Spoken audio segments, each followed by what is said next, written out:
UP के गोरखपुर में medical माफियाओं का बड़ा गैंग पर शिकंजा कसा है। चिकित्सा संचालक समेत कुल 8 लोगों को अरेस्ट किया गया है। ये सभी सरकारी अस्पतालों में आने वाले मरीजों को झांसे में लेकर प्राइवेट अस्पताल में ले जा करके उनसे मोटी रकम ऐंठते रहे हैं।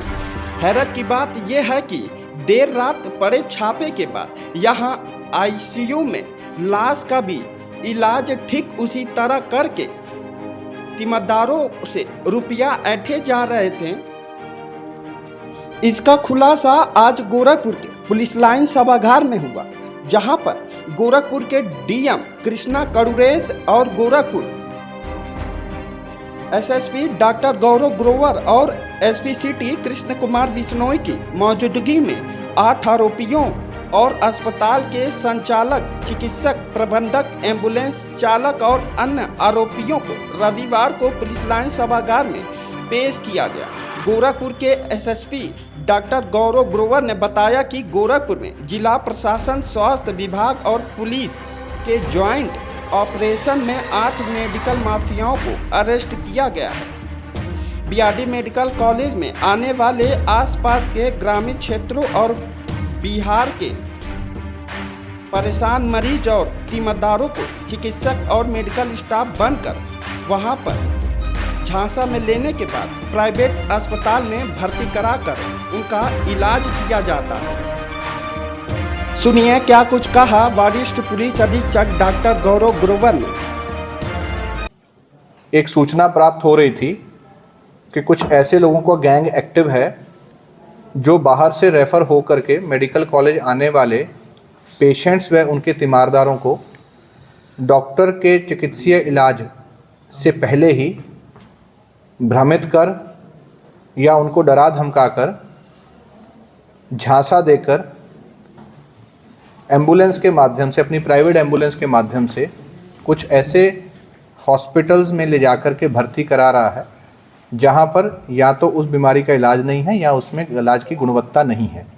और इस पूरी प्रक्रिया में उस हॉस्पिटल द्वारा तीमारदार से या पेशेंट से लाखों में जो फीस जमा कराई जा रही है उसका कमीशन इस दलालों द्वारा अपने में बांटते हुए और कुछ और लोगों में बांटते हुए एक पूरा गैंग संचालित किया जा रहा है। इस संबंध में एक मुकदमा थाना रामगढ़ ताल पर पंजीकृत हुआ है, जिसमें कि सीएमओ साहब व उनकी टीम द्वारा एक हॉस्पिटल जो कि थाना रामगढ़ ताल क्षेत्र में स्थित है उसको जब एक सरप्राइज़ चेक किया गया या रेड किया गया तो ये पाया गया कि दलालों के इस गैंग द्वारा पेशेंट्स को वहाँ पर ला करके भर्ती किया गया। जो चिकित्सा सुविधा वहाँ पर होनी चाहिए थी, जिसमें वो रजिस्टर्ड है, वो सुविधाएं वहाँ पर नहीं थी। मृत्यु होने के उपरांत भी पेशेंट को डेड डिक्लेयर नहीं किया गया था और जिस पर्टिकुलर डॉक्टर जो कि वहाँ पर फुल टाइम के रूप में होने चाहिए और जिनके नाम से वो हॉस्पिटल वहाँ पर रजिस्टर्ड है, उनके द्वारा वहाँ पर चिकित्सीय सुविधाएं नहीं दी जा रही थी और ना ही पेशेंट के तीमारदारों को इसकी सही जानकारी दी जा रही थी।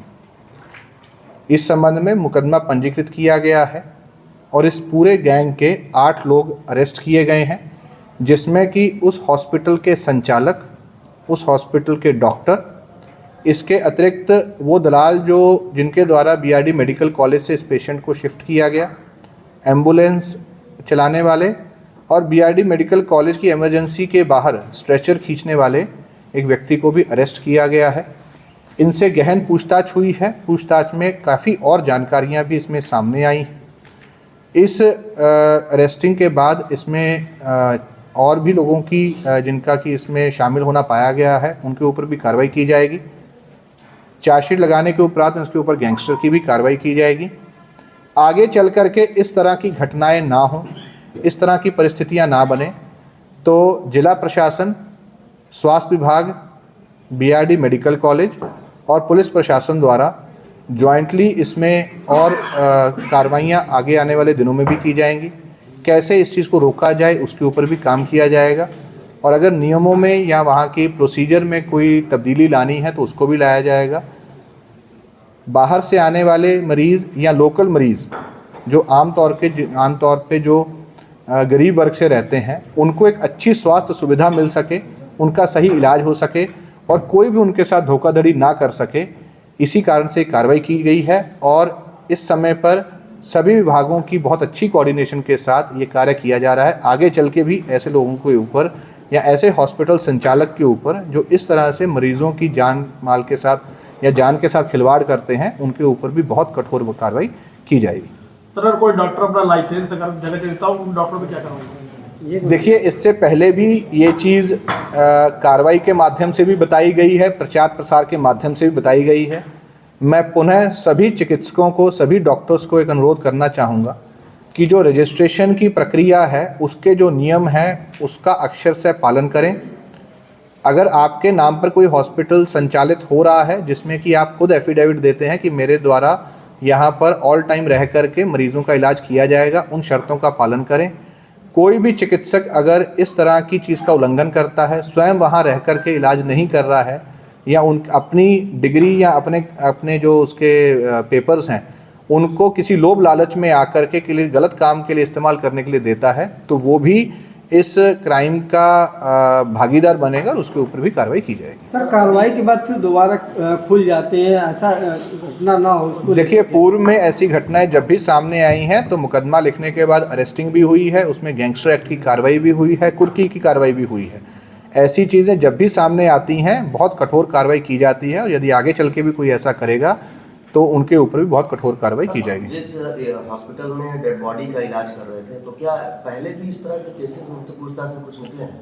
देखिए, जिस तरह की चिकित्सा सुविधाएं उस हॉस्पिटल में होनी चाहिए, जिन मानकों के तहत, जिसमें कि सीएमओ साहब द्वारा स्वयं विजिट किया गया, उनके डॉक्टर्स की टीम द्वारा विजिट किया गया, तो जो रजिस्ट्रेशन में उनके द्वारा अपना स्वयं घोषित पत्र दिया गया था, जिन मानकों के तहत रजिस्ट्रेशन हुआ था, वो मानक वहाँ पे नहीं पाए गए, जिस कारण से स्वास्थ्य विभाग के अधिकारियों द्वारा ही इसमें मुकदमा पंजीकृत कराया गया।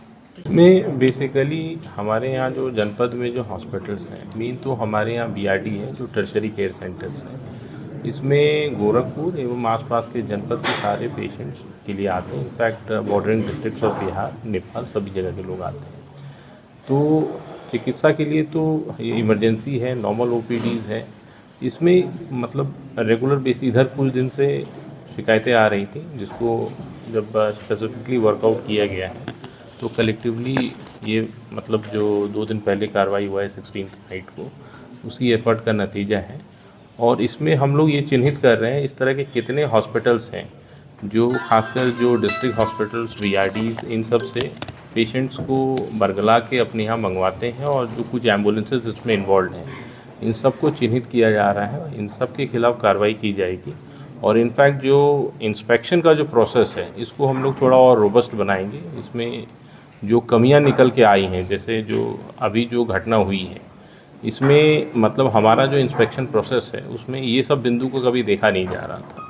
Will add these points also और हम लोग इंश्योर करेंगे कि बेटर रिजल्ट्स आए, पब्लिक को बेटर सुविधा हो सके, मिल सके और जो एग्जिस्टिंग गवर्नमेंट फैसिलिटीज़ भी जो अवेलेबल है उसका कंप्लीट लाभ पब्लिक ले सके, ये हम लोग का टारगेट रहे। अच्छा, तो देखा जाता है हॉस्पिटल सील हो जाता है, फिर दोबारा खुल जाते, तो कहीं ना कहीं स्वास्थ्य विभाग की इसमें बिना मिली भगत की ये नहीं होता, तो इसमें जनरली जो हॉस्पिटल सील करके बंद कर दिया जाता है, तो चूँकि ये सब रेंटल बिल्डिंग्स होते हैं तो कोई नया अप्लाई करके उसमें परमिशन ले लेता है। तो जब भी 2 साल 3 साल के बाद जब भी टीम जाती है चेक करने, हो सकता है डॉक्टर की टीम नहीं हो, तो उनके पास कोई भी एंटीसीडेंट का इस तरह का फाइल चेकिंग का वो रहता नहीं है पेपर्स इनके पास। नेवरदिलेस इसको भी अब हम लोग ईयरमार्क करेंगे कि कौन कौन बिल्डिंग्स में इस तरह की घटना हुई है, उसको भी हम लोग जो डॉक्यूमेंट है वो करेंगे, ताकि भविष्य में जो टीम्स इसको इंस्पेक्ट करने जाए तो कम से कम इनका एंटीसीडेंट और इस बिल्डिंग का पुराना इतिहास भी देख लें। जैसे स्वास्थ्य विभाग की मिली भगत भी सामने आती, बिना मिली भगत के इस तरह काम नहीं ये होता। जितने स्पेसिफिक इनपुट्स मिलेंगे, अगर विभाग का कोई अधिकारी या कर्मचारी लिप्त है तो उन पे भी कार्रवाई की जाएगी।